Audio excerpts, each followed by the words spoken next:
Well, there was 5 songs and 5 performers, and we did a show for selection, and the public voted and juries voted, and we won. I think that's about the best. You know, that is exactly it. 5 songs, 5 singers, and I think actually the more you can do that, the better. We have a lot of press and we have a lot of questions. We will start by having one from Germany. Please stand up. Hello, sir. Hello, Konstantin Orr, Prince Magazine from Germany. I would like to know, did you apply to be in the Irish pre-selection or did the broadcaster call you? And if so, what was the very, very first thing that crossed your mind when they called you? Okay, well, or they asked you? The truth is, for the last several years, I've been having conversations about what we need to do to maybe do slightly better. At least qualify anyway. There's obviously been great debate about what should be happening. But actually it was one of the writers who started, Niall Mooney, I was at a concert and he asked me, would I go back? And I said, well, I'm not sure. You know, the truth is, it's all about the song for me. And so he started sending me songs, and then all the writers started working together, and they wrote this song. And I knew that I wanted to sing it, and they wanted to go to Eurosong. The truth is, I wouldn't do a Eurosong where I would sing all the songs, because I have to believe in the song myself. And the truth is, I love this song. So I went to Eurosong, not really knowing whether we would win or not, but knowing that this song was something that I wanted to sing. So that's, you know, maybe you could be approached to sing all the songs and do it, but the reality is I just couldn't do that. I want people to choose me because they love what I'm doing, not because I'm the only choice. Okay? Eric from Luxembourg, and then we got one from Poland. Hello, darling. Hello, Niamh. Eric from Radio Luxembourg.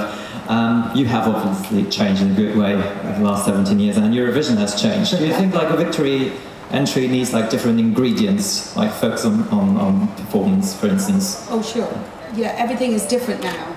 I appreciate that there's a lot more about staging. You know, you look at all the songs and they all have magnificent elements to it. I mean, I've been watching it at home with my kids for the last several years, I won't say how many, but you know, I've been watching it, and you know, the truth is, yes, there are elements and there are songs that suit that kind of staging. I still say though that there are moments where you can be still and get your message across. So if this song called for a large amount of dancing, I will tell you straight up, I wouldn't be doing the actual dancing, but the people that would be in the song, I think staging should suit what you're doing. And I understand it's a lot much, you know, television now is so much bigger, and people's expectations of what they see is so much bigger. But if you've heart when you do something, it doesn't matter what you do. You could stand there in a pair of jeans.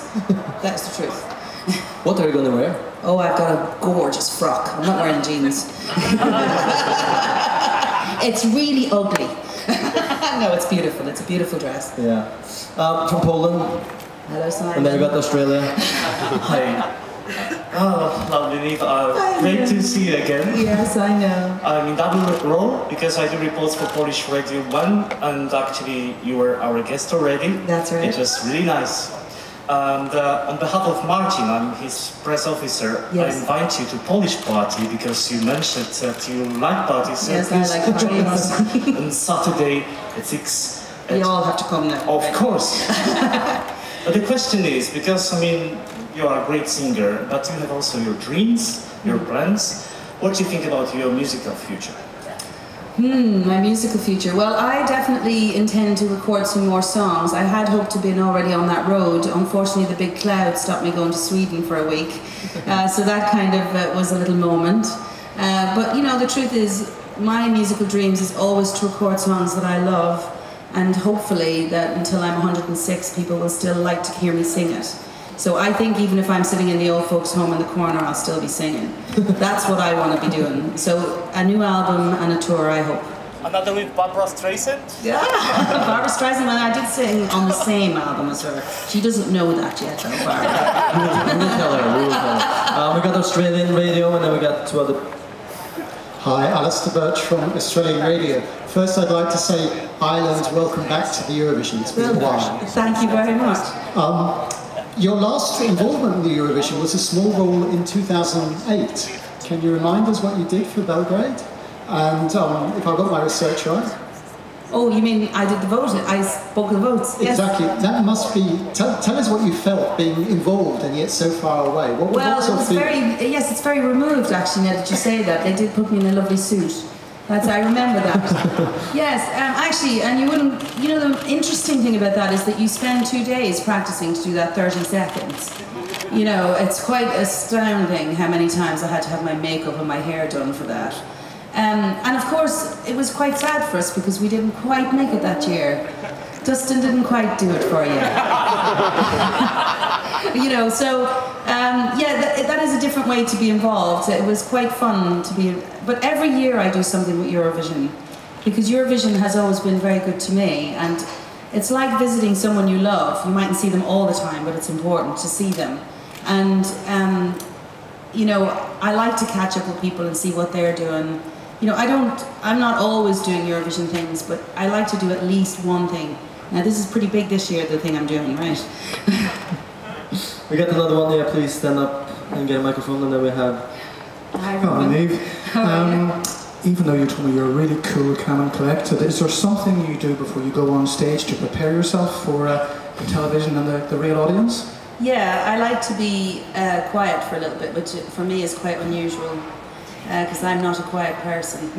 But I also like to have people around me who make me feel happy, and fortunately I have these people here. So I feel 100% happy. I like to kind of get my head together, take a few minutes, and then I'll usually do something really stupid, you know.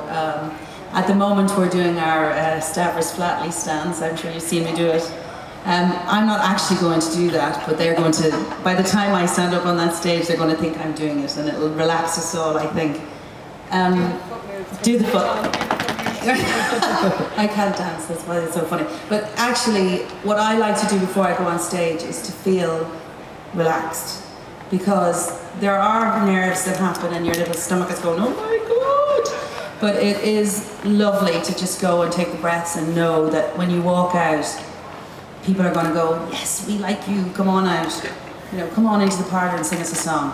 When you first walked out on the stage today, was it what you expected, and did it give you any butterflies? Oh, it gave me a really buzz. It gives me a buzz to stand up there. It's not butterflies the way that you think. It's not nerves. I'm sure my heart will be beating 110% more when it comes to the big night. There's no doubt about that. But, you know, at this moment, with less pressure and the excitement of just getting the feel of it. But I tell you, when I smell the crowd on the night, I just feel it. Good. We got another question there. And Thanks, Rob. Please stand up. Oh, sorry. You can grab from the other side. Liam Whelan from West Midlands Radio. Hello, sir. Hello. Tá tú go híntaach agus tá órán go híntaach agat. Gur míle mágad. You have given us many Eurovision memories, and I know there are many more, in your words, moments of loveliness to come. Yeah. And I want to know what your first Eurovision memory is, please. Could you share it with us? Okay, well, first of all, I'm really grateful you didn't continue that the whole way in Irish, because I was feeling the pressure to respond there. The second of all, my first real memory of Eurovision, I think watching it at home with my family. It's a very family thing that we used to do. It was one of the few nights in the year you were allowed to stay up late, and you'd have your piece of paper and you'd be go voting for who you'd like. I mean, I don't remember Dan as well, I was only 2. Don't stop adding it up, right? I'm 42, right? But I do remember, obviously, you know, Johnny and that, but I do have memories earlier than that. I remember ABBA, I remember picking Celine Dion, I remember picking the people that I liked. The people I liked didn't always win, but I was, you know, it was always the song. And obviously I did like the swinging skirts and Making Your Mind Up. That was a big one for me. I really wanted one of them, you know, but I think it started about mid-70s for me because it was part of what we did as a family in the year. That and Miss World. We don't watch Miss World anymore.